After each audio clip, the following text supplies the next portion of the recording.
Salut à tous, c'est Titou01, j'espère que vous avez la patate, les filles comme les gars. Et aujourd'hui on va parler d'animés et plutôt de types de filles dans les animés. Je pense que vous avez remarqué, il y a plusieurs types de filles dans les animés. Il y en a qui nous cassent un peu plus les couilles, bien sûr, que d'autres. Et on va en parler dans cette vidéo. Sur ce, n'oublie pas de liker, de commenter, de partager, bien sûr, de t'abonner si la chaîne te plaît, de me dire quel est ton personnage féminin dans les animés. Moi, je suis plus dans la base de Winry, je sais pas si vous vous en souvenez, dans FMAB, etc. C'est vraiment la bonne base. Dans tous les cas, dites-moi tout ça dans la barre des commentaires.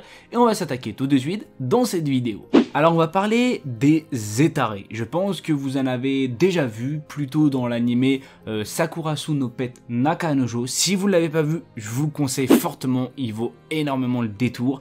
Et que signifie ce mot? C'est boire rien, c'est-à-dire c'est quelqu'un qui sait rien faire de ses 10 doigts, la bonne petite expression, et je pense que tu l'entends assez souvent de tes parents, ou encore plutôt flemmard, tout ce que tu veux, mais c'est plus bon à rien parce que la personne ne sait rien faire du tout. Elle est obligée tout simplement d'être assistée d'une personne, et bien sûr, cette personne est un homme. Alors, ils vont essayer, vous le savez tous, dans les animés comme ça, d'avoir une petite relation amoureuse, tu sais, on a un peu compris leur but, mais ce qu'il faut savoir, c'est qu'il y a certains animés avec des Zétarés qui sont vraiment extrêmement bien à regarder. Dans tous les cas, l'animé que je vous ai cité en début de vidéo, je vous le recommande fortement. Alors on va parler des Yandere. Je pense que pas mal de personnes connaissent ce genre de fille, qui est tout simplement une fille qui a à la fin de ses phrases un nya ou miaou si vous préférez. Je sais que je le fais extrêmement sensuellement.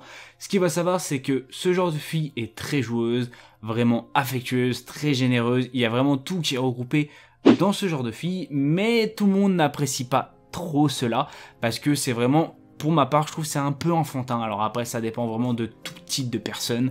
Dans tous les cas, c'est pas le type de fille que j'aimerais tout simplement regarder dans un animé. Vous avez un exemple de Yandere, surtout dans les Monogatari séries. Alors si vous kiffez cet animé, bien sûr, c'est fait pour vous. Si vous ne connaissez pas, je vous le conseille bien sûr fortement. Et aussi, ce genre de fille a aussi des petites oreilles de chat en haut et aussi peut se transformer en chat. Dans tous les cas, si vous kiffez les chats, je vous recommande fortement, bien sûr, de regarder des animés avec des chats ou encore, bien sûr, des Yandere et de vous mettre à regarder Monogatari série. Alors on va parler des tsundere. Je pense que tout le monde, bien sûr, s'y attendait et je pense que pas mal de personnes aiment ce genre de filles. Globalement, ça ne me dérange pas. Alors après, ça dépend vraiment du type d'animé, bien sûr, que vous regardez. Mais ce genre de type de fille est plutôt une personne assez distante et assez énervante au tout début de l'animé parce qu'elle ne montre strictement rien. Et au fur et à mesure de l'animé, tout simplement, elle va montrer ses sentiments, elle va montrer comme quoi elle a de l'affection pour le héros. Souvent, elle se rapproche bien sûr du héros principal, ce qui est la base d'une tsundere. Et ce qu'il faut savoir, c'est qu'on va voir qu'il y a de plus en plus de confiance entre ces deux personnages. Et je pense que ça peut être plutôt pas mal dans, bien sûr, certains animés. Dans d'autres, ça sert strictement à rien, mais dans certains animés de romance ou autres, ça peut être vraiment extrêmement important. Alors, dans quel animé on pourrait voir ça? Dans Nisqua, il y a énormément de personnes, et aussi dans l'animé Toradora, si vous ne l'avez pas vu. C'est les deux petits animés que j'ai en tête. Si vous ne les avez pas vus, je vous les conseille fortement parce qu'il vaut énormément bien sûr le détour. Et si vous aimez aussi les tsundere, vous serez bien servi. Alors on va parler de la yandere. Je pense que pas mal de personnes, bien sûr, s'y attendaient dans les types de filles.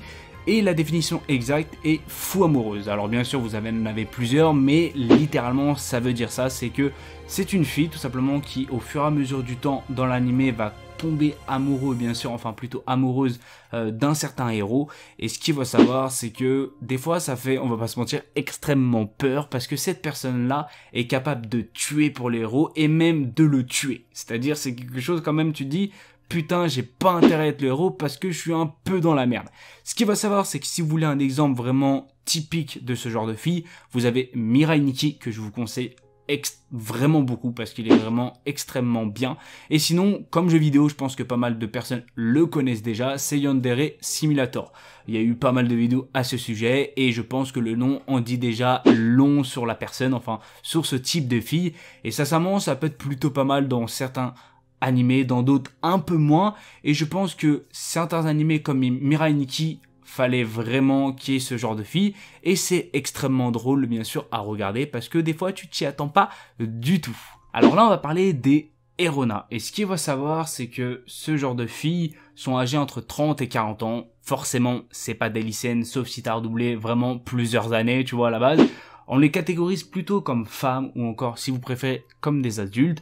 Alors bien sûr, que font les Erona dans les animés? C'est souvent des personnages secondaires, tels que des infirmières, des secrétaires, des professeurs ou autres.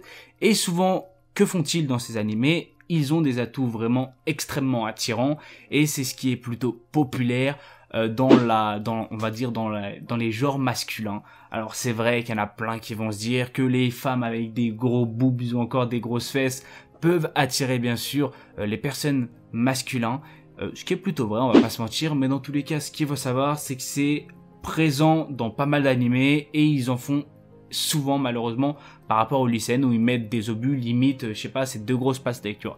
Ce qu'il faut savoir, c'est que les Erona sont de moins en moins fréquents dans les animés, mais il y en a de temps en temps, comme dans Assassination Classroom. Si bien sûr vous l'avez pas vu, je vous le conseille fortement. Et bien sûr, il y a encore d'autres animés par rapport à ça, où ils augmentent un peu trop la forme de certaines femmes.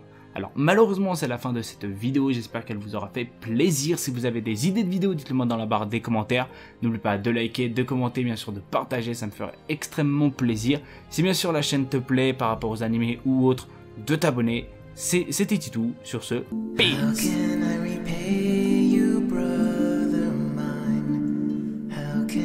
Expect you to